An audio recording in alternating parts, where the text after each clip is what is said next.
মানে এটা আর কি জেরি ভ্যান্সের জন্য একটা অপশন মানে it kind of be coming from Trump's consideration. Trump যদি চায় তার ট্রাম্পের একটা বিশাল ইয়ে লাগবে আর কি, তার এন্ডোর্সমেন্ট লাগবে অফ কোর্স এবং ট্রাম্পকে ইন্টেনশনালি শো করতে হবে যে জেডি ভ্যান্সকে আমি লাইমলাইটে নিয়ে আসতেছি এবং JD Vance has to understand that and then he has to be different than Kamala what Kamala did in the last 4 years being in the dark. So আসলে জেডি ভ্যান্সের নেক্সট 4 years তার জন্য একটা challenge এবং on top of that he has to deal with people like Ted Cruz, people like Marjorie Greene and all other people who wants to be the candidate. So আমার মনে হয় যে JD Vance has a lot of chance. তো এখন কথা হচ্ছে কি JD Vance এর মতো লোক অথবা টেড ক্রুজের মতো লোককে বিট করার জন্য যে তুমি যে বললা ক্যারিজমেটিক রিপাবলিকানে ডেমোক্রেটে কে থাকতে পারে যে নিজেকে এই 4 বছরে গড়ে নিতে পারে? এখন কারেন্ট পলিটিশিয়ানদের মধ্যে আনলেস কেউ একজন হঠাৎ করে রাইজ ফ্রম দ্য অ্যাশেস আমরা জানি না, কিন্তু এখন যারা আছে তারা definitely they are good politicians, good governors, good senators definitely আছে, কিন্তু ওই ক্যারিজমেটিক কেউ আমার জানা মতে নাই।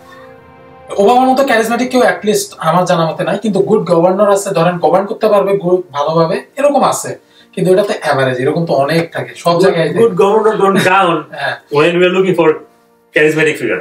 এই ক্যারিজমেটিক ফিগারটা এখন আনলেস কেউ রাইজ করে সামনে 2 বছরে, তাইলে হয়তো হবে, আর না এদের নিয়ে যুদ্ধ লড়তে হবে আর কি। এখন যারা আছে ডেফিনেটলি যুদ্ধ তো তাদের তো ইলেকশন করতে হবে, কাউকে না কাউকে তো ইলেকশন করতে হবে।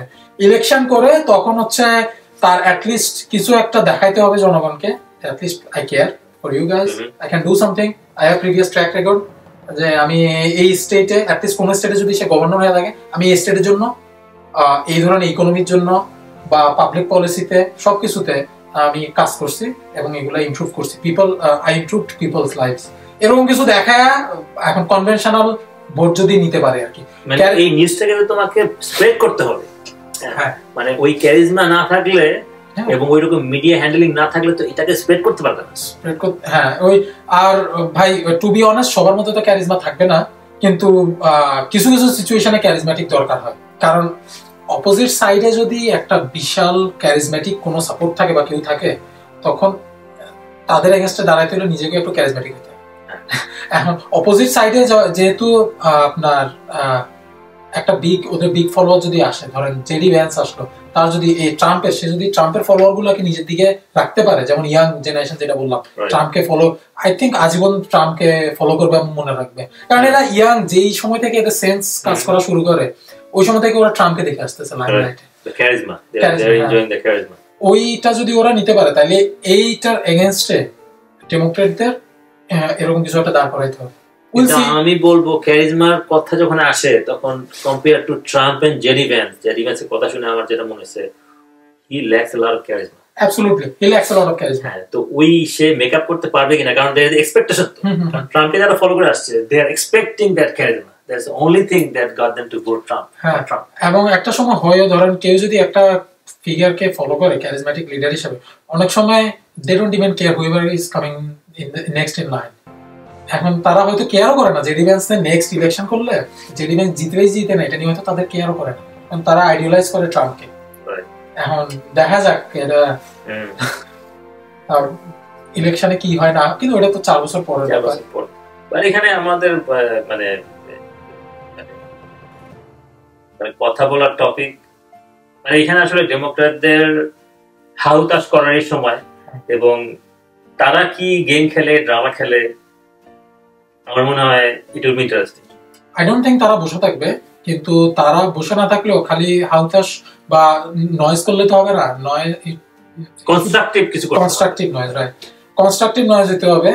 এন্ড খালি নয়েজ, আপনার স্ক্যাটার্ড নয়েজ এইটা সেটা করে মানুষ তাদের বিরক্ত হবে। আর ব্লেমিং গেম যেটা তারা খেলতেছে এখন, that's all they doing right now, blaming game, and then this blaming game will go on for. Funny thing is নির্বাচনের পর দিন থেকে এই ব্লেম গেম শুরু হয়েছে।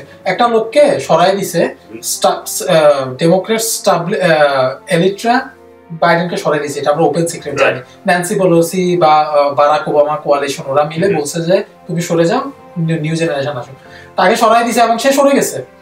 আবার নির্বাচনে হারার পর, কামালা হ্যারিস হারার পর ন্যান্সি পেলোসি ওপেনলি বাইডেনকে দোষারোপ করা শুরু করছে। সো কারণে মানে ফানি থিং ইজ ওরা ব্লেম এখনো বাইডেন একটা বয়স্ক মানুষ দেখে তাকে ওকে কিছু হলে ওকে বাইডেনের দোষ, এটা হচ্ছে ওকে বাইডেনের দোষ। মানে কিছু হইলে একটা বয়স্ক মানুষ দেখে, আমার তো মনে হয় অনেক সময় থাকে এলাকায় কিছু সহজ সরল মুরব্বী থাকলে এর দোষ কিছু হইলে এর দোষ, এর বাড়িতে চুরি হয়েছে না ওই মুস্তাফিজ মিয়ার দোষ, এর বাড়িতে ডাকাত শীত কাটছে মুস্তাফিজ মিয়া ঠিক মতো পাহারা দেয় নাই, এরকম দোষ। এখন তো স্কেপগোট, যেটা স্কেপগোট হিসেবে এখন তো পাইতে হবে। এখন ট্রাম্প বাইডেন যেহেতু kind of out of the picture, all the blame goes to him. Doesn't need trouble. বাইডেনের আরেকটা জিনিস হচ্ছে, বাইডেন আমার বাইডেনকে অনেক পলিটিশিয়ানকে তো ধরেন একটু অ্যানোয়িং মনে হয়, কিন্তু বাইডেন ধরেন ইলেকশন কামালা হ্যারিস হারার পর ওই ইয়েকে ইনভাইট করছে, ট্রাম্পকে। আপনি দেখছেন কিনা জানি না, ভিডিওতে আমি দেখছি, একটা শর্ট ভিডিও দেখছি ইউটিউবে, বাইডেন যে হাসিটা দিল, আমার তো মনে হয় না সে খুব একটা কামালা হ্যারিস হাসছে তার খুব একটা মুখ খারাপ হয়েছে। Biden is worrying about his own retirement plan. কারণ 82 years old, সে ওয়ারিং অ্যাবাউট তার নেক্সট যে কয় বছর বেঁচে আছে শান্তিতে যাতে একটু পিসফুল লাইফ লিভ করতে পারে। আমার মনে হয় বাইডেনের একটাই দুঃখ যে তার বউ তারে গালি দিতে ছাড়ে নাই যখন ড্রপ আউট করছে। I think she is the only backer who didn't want him to drop out. Fight শেষ পর্যন্ত ফাইটটা চালায় যেতে বলছে, আরো জিতো তুমি ফ্রন্ট লাইনে থেকে, so that I get benefited as a first lady. So যদি গালি খেয়ে থাকে, এবং এখনো মনে হয় তার বউর গালি খেতেছে, এটাই দুঃখ আর কি তার জন্য। তো এইখান থেকে আমরা কি জানি ভাই, কিন্তু এটা আমজনতার ফ্যামিলিতে না, প্রেসিডেন্টেরও বউদের কাছে আছে। যাক, আমরা সবার সাথে এই কষ্ট শেয়ার করলাম। ঠিক আছে, আপনারা ভালো থাকবেন, আবার কথা হবে, আবার দেখা হবে।